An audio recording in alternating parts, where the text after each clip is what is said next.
आइए हम सीखते हैं एक्टिव वॉइस से पैसिव वॉइस में किस तरह से बदलना। देखो आज हम पढ़ेंगे वॉइस।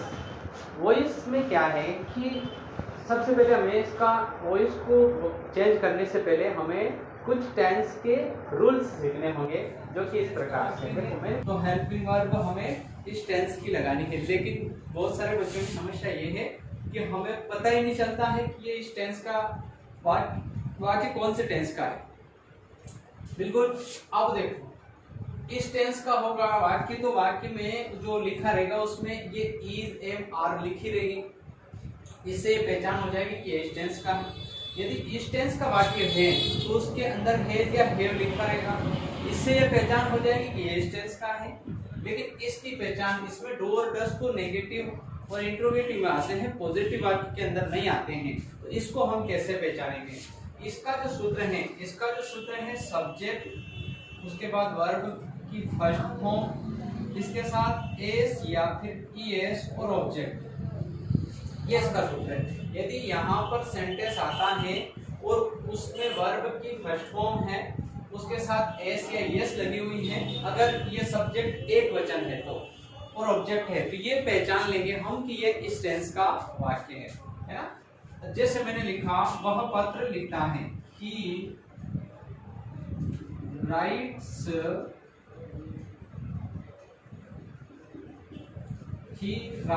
a letter, वह एक पत्र लिखता है। देखो अब ये सेंटेंस है, ये इस टेंस का है ना। अगर मैं इसका नेगेटिव बनाऊं तो ये बनेगा he does not write a letter, ठीक है। तो ये इस टेंस का है। नेगेटिव में तो पता चल रहा है कि ये इस टेंस का है, लेकिन हमें पॉजिटिव में नहीं पता चल रहा है ना। तो यहाँ पर अगर सब्जेक्ट एक वचन है तो इसके साथ एस या ईएस लगा रहेगा, और अगर ये बहुवचन है तो यहाँ पर एस या ईएस नहीं होगा। तो इसको जो यहाँ की वर्ब है, इस वर्ब को देखकर हम पहचान करेंगे ये इस टेंस का वाक्य है। थोड़ा आपको समझ में आया होगा। अब रहा कि ये जो हमें ये जो सेंटेंस है, माना कि ये एक्टिव वॉइस,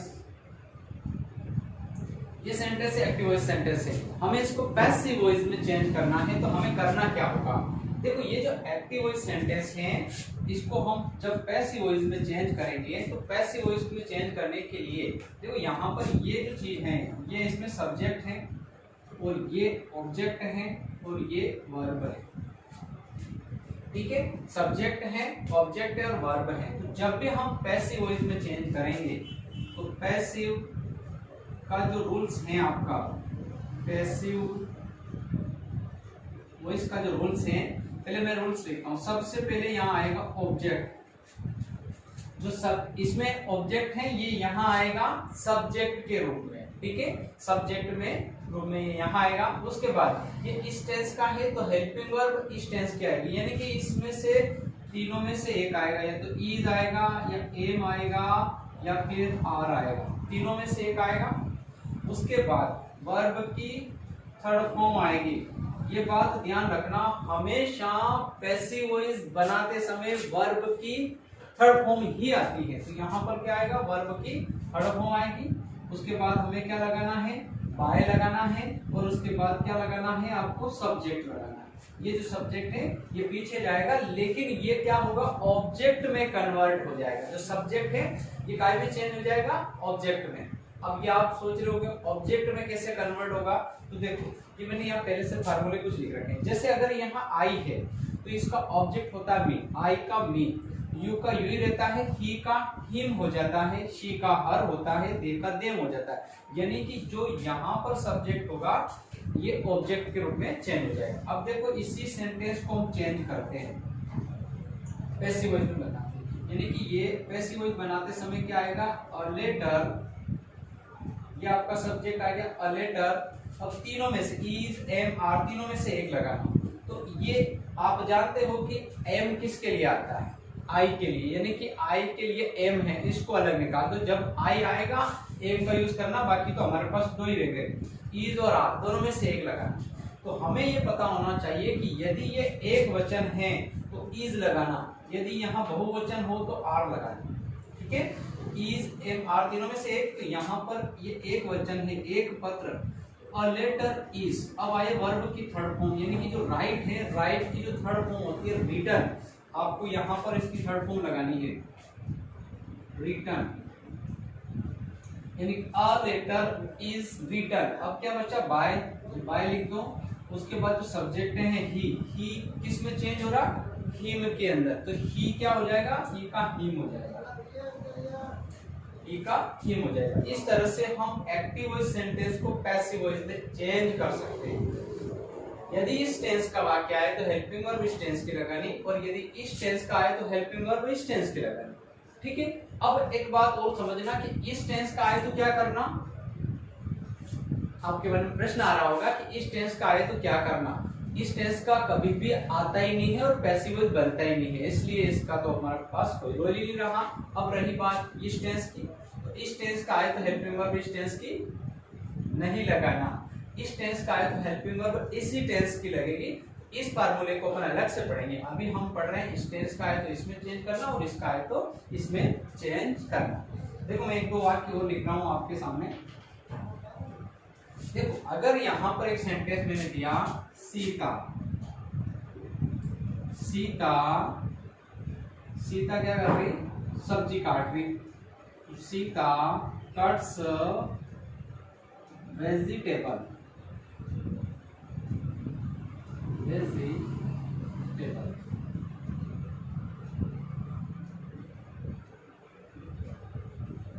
वेजिटेबल्स लिख दिया।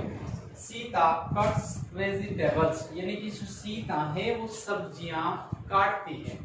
अब यहाँ पर देखो ये तो हो गया इसका सब्जेक्ट, ये इसकी वर्ब है और ये क्या है, ऑब्जेक्ट है। जब भी हम ये एक्टिव वॉइस सेंटेंस है, अगर इसको हम पैसिव वॉइस में चेंज करेंगे तो क्या होगा, ये जो ऑब्जेक्ट है ये आगे आ जाएगा, तो इसको हमने लिख दिया वेजिटेबल, वेजिटेबल्स, है ना। अब ये देखो बहुवचन है, तो बहुवचन है तो हमें इनमें से एक लगाना, तो क्या लगाना पड़ेगा, हमें लगाना है आर। उसके बाद कट, कट की थर्ड फॉर्म कट ही होती है, कट, है ना, इसके साथ एस या एस इसमें नहीं आएगा, इसकी मूल जो फॉर्म है वो आ जाएगी। तो vegetables are cut by Sita. तो सीता कभी भी नाम अगर आए तो नाम चेंज नहीं होता है, जो नाम है वो वैसा का वैसा लिखना पड़ेगा। ठीक है, एक उदाहरण और लिख रहा मैं आपको इसी का, फिर अपन आगे चलते हैं।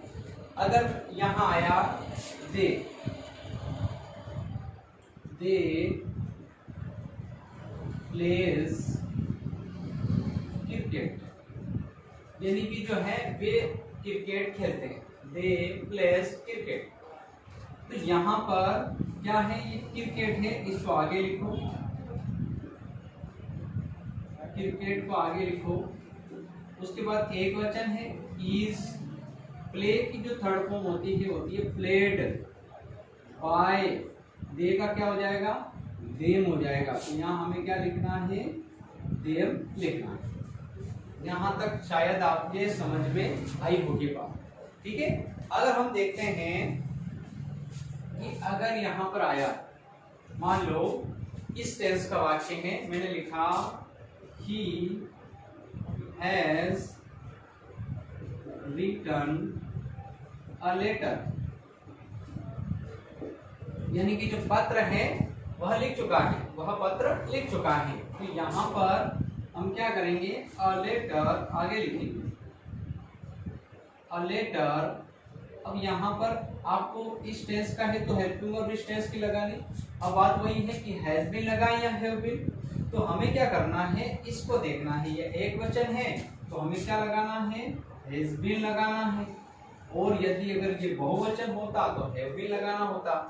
अ लेटर हैज बीन, उसके बाद क्या है, यहाँ थर्ड फॉर्म है तो थर्ड फॉर्म ही लिख दो, इसमें तो और आसानी होगी, हमें थर्ड फॉर्म भी ढूंढनी नहीं पड़ी। बाय ही का क्या हो गया, हिम हो गया। शायद आपको ये बात समझ में आई होगी, क्या हो गया, he has written a letter। तो यदि इस टेंस का वाक्य आए तो पैसिव वॉइस बनाते समय हेल्पिंग वर्ब इस टेंस की लगाएं। यहां तक आपको समझ में आया। अब क्या है कि यदि इस टेंस का आए तो क्या करना, ठीक है। तो इस टेंस का आए तो हेल्पिंग वर्ब इसी टेंस की लगाए, लेकिन थोड़ा सा हमें चेंज करना पड़ेगा। जैसे मैंने लिखा शी इज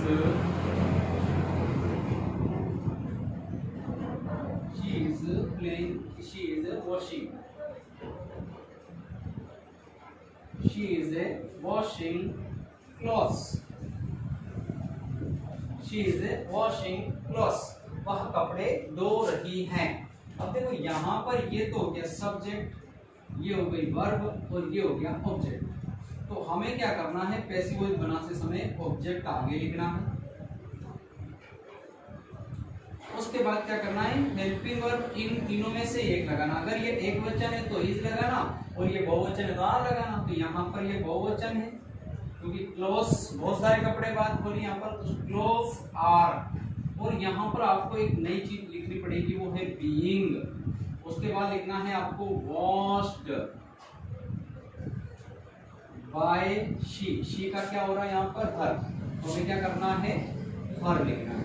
अब आपके मन में एक प्रश्न उठ रहा होगा कि आपने अभी जो सेंटेंस बनाए थे किसी में बीइंग नहीं लगाया, यहाँ क्यों लगाया? तो समझो, ऐसा रहता है कि जैसे इस सेंस, जैसे ये हेल्पिंग वर्ब लगती है इज एम आर, और इसमें लगने के बाद हमारा ये टेंस कहता है कि कंटिन्यूटी होनी चाहिए, आईएनजी लगती है वर्ब के साथ। अब हमारा पैसिव वॉइस का जो रूल्स है कि कभी भी पैसिव वॉइस बनते समय वर्ब की थर्ड फॉर्म ही लगानी है। तो हम यहाँ पर एक संकट में है, आईएनजी भी लगाना प्लस वर्ब की थर्ड फॉर्म ही लगाना, तो दोनों हम एक साथ यूज नहीं कर सकते, इसलिए ये बीइंग शब्द इसमें जोड़ना पड़ता है, ये इसमें आईएनजी का काम करता है। तो वर्ब भी तो थर्ड फॉर्म ही लगेगी, लेकिन इसके साथ में हमें क्या लगाना पड़ेगा, बीइंग। ये कौन से, केवल इसी टेंस में, इसमें जो इसके दिनों हैं उसमें यूज होगा। तो clothes are being washed by her, ये आपको इसमें समझना है। यहाँ तक आपको थोड़ा बहुत समझ में आया होगा। ये तो बहुत लंबा चैप्टर है, लेकिन मैंने इसको शॉर्ट बताने का प्रयास करा है। आप इसको समझे कि अगर इस टेंस का वाक्य आता है तो हेल्पिंग वर्ब इस टेंस की लगानी है, इस टेंस का वाक्य आता है तो हेल्पिंग वर्ब इसी टेंस की लगानी, लेकिन बीइंग जोड़ना है। और यदि इस टेंस का वाक्य आता है तो पैसिव वॉइस बनाते समय हेल्पिंग वर्ब इस टेंस की लगानी। यहाँ तक आपने समझ लिया होगा।